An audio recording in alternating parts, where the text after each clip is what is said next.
Welcome to Global Hub Updates. Please subscribe to my channel and press the bell icon for more updates. Japan's recent offer of 6 retired warships to the Philippines made headlines around the world and sparked a wave of excitement and curiosity across the region, especially among defense watchers and the Filipino public. For a navy eager to modernize and strengthen its maritime presence, the prospect of adding 6 capable vessels almost overnight seemed like a potential game changer. These weren't just ordinary patrol boats. These were former destroyers and frigates, once the pride of the Japanese fleet, equipped with advanced technology and proven reliability. The public and military analysts alike saw this as a significant leap forward for Philippine maritime defense and a powerful symbol of deepening strategic ties and trust between Manila and Tokyo. But then, the story took an unexpected twist.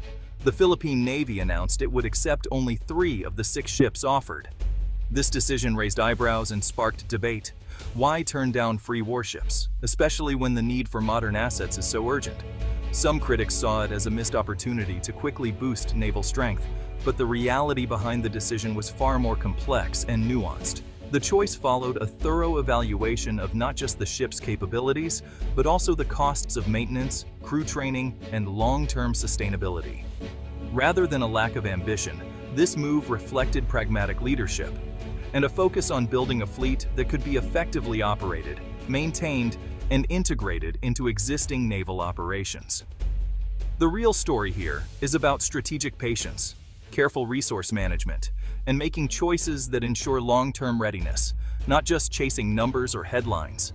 In this way, the Philippine Navy is charting a smarter, more sustainable course for its future, balancing ambition with realism and responsibility. Japan's offer was more than a simple transfer of hardware. It was a powerful diplomatic gesture, signaling a new era of cooperation between the two nations. It was also a significant boost to regional security, reinforcing the commitment of both countries to peace and stability in the Indo-Pacific. The 6 ships, including advanced destroyers and frigates, represented a substantial upgrade over many of the Philippine Navy's aging assets, which had long struggled to keep pace with regional challenges. These vessels were designed for high-intensity operations and blue water missions, making them invaluable for patrolling contested waters and projecting presence far from home shores. The offer was a clear signal of Japan's commitment to a free and open Indo-Pacific, and its willingness to support Manila as a key partner in maintaining maritime order. For the Philippines, the prospect of a larger, more capable fleet was undeniably tempting. More ships meant greater presence, increased deterrence, and enhanced flexibility in responding to emerging threats. However, naval leaders understood that the real challenge would begin after the transfer. Integrating, crewing, and maintaining these technologically advanced vessels would test the Navy's resources and expertise. The decision required moving beyond initial excitement to carefully consider the practical realities of logistics, training, and the long-term costs of sustaining a modern fleet. Accepting the ships was just the first step. Transforming them into effective assets would demand significant investment, strategic planning, and a commitment to ongoing modernization. The partnership with Japan was as valuable as the ships themselves, strengthening both nations' security networks and fostering deeper military cooperation. Ultimately, the offer was a rare opportunity, one that could redefine the Philippine Navy's future, but only if managed with foresight and discipline. The Philippine Navy had to weigh the immense benefits against the potential burdens, balancing ambition with realism. Their choice would not only shape the future of their fleet, but also influence the security landscape of the entire region for years to come. Japan's offer came with important caveats.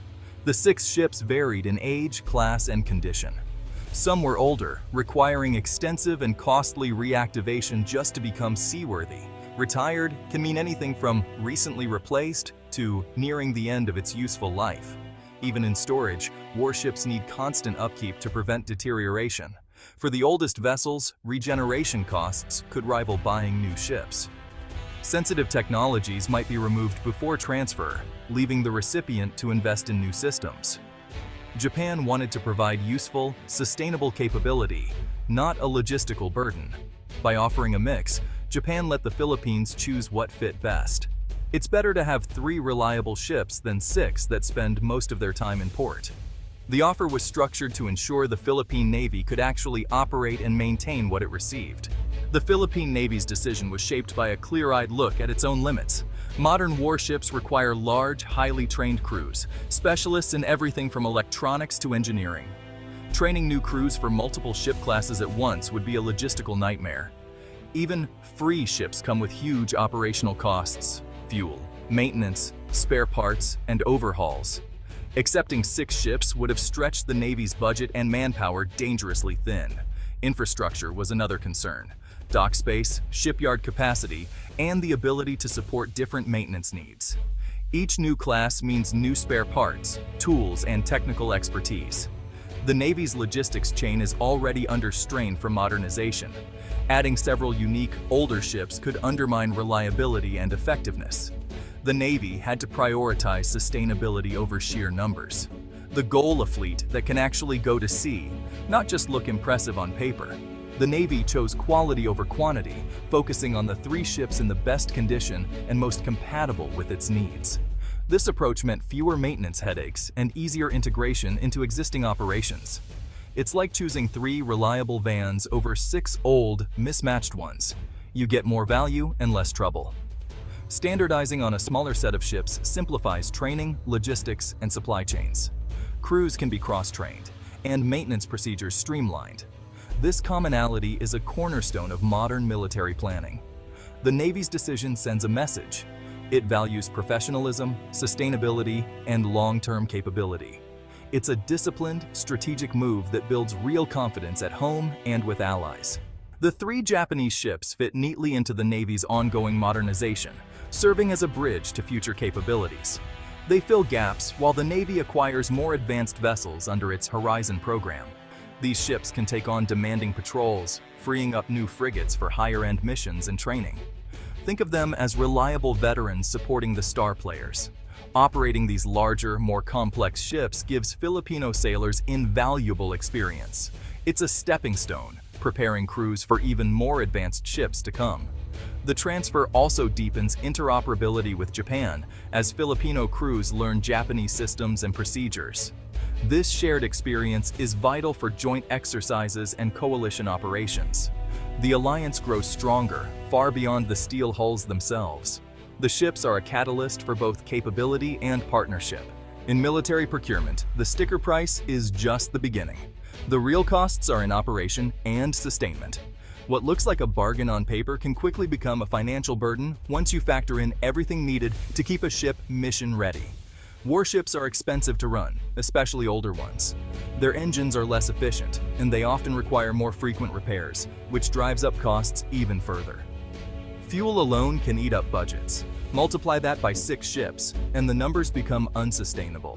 Each additional vessel means more fuel, more logistics, and more strain on supply chains. Maintenance and spare parts for aging vessels are another major expense, especially if components are obsolete.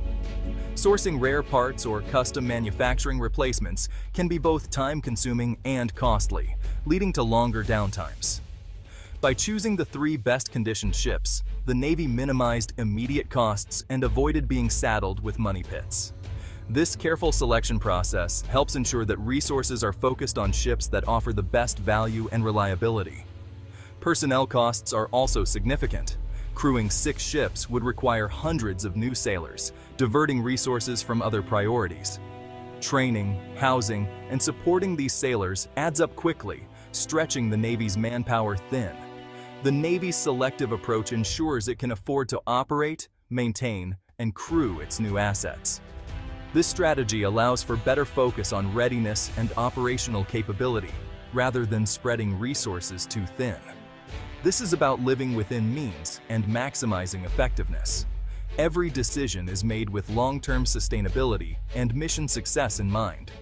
The real value is in ships that can actually go to sea, not just sit at the pier. A fleet that looks impressive on paper means little if most of it is stuck in port, unable to deploy. The Navy made a pragmatic choice for long-term strength, ensuring its fleet remains capable, efficient, and ready for whatever challenges lie ahead. A warship is only as good as its crew. Building competent crews for complex ships is a long, resource-intensive process. It's not just about filling bunks, it's about creating cohesive, highly trained teams. For former Japanese destroyers, this means sending personnel for specialized training and developing new curricula at home. Doing this for 6 different ships would have overwhelmed the Navy's training system and drained experienced leaders from the fleet. By focusing on 3 ships, the Navy can concentrate resources and build deep expertise. These crews become centers of excellence, training future sailors and setting standards. The approach prioritizes quality over quantity, ensuring every ship is fully manned and mission-ready. The heart of the fleet is its people, and the Navy is investing in them. Accepting 3 ships instead of 6 wasn't weakness. It was strategic wisdom. The Navy chose readiness, sustainability, and effectiveness over headline numbers. This marks a shift from hardware accumulation to holistic, long-term force development. Allies respect a partner that plans responsibly and invests in real capability. The decision builds trust and opens doors for deeper cooperation and future technology transfers. Every acquisition is now weighed for total cost, fit, and sustainability. The choice of 3 ships sets a positive precedent for future procurement. This is the quiet confidence of a Navy building real strength for the future.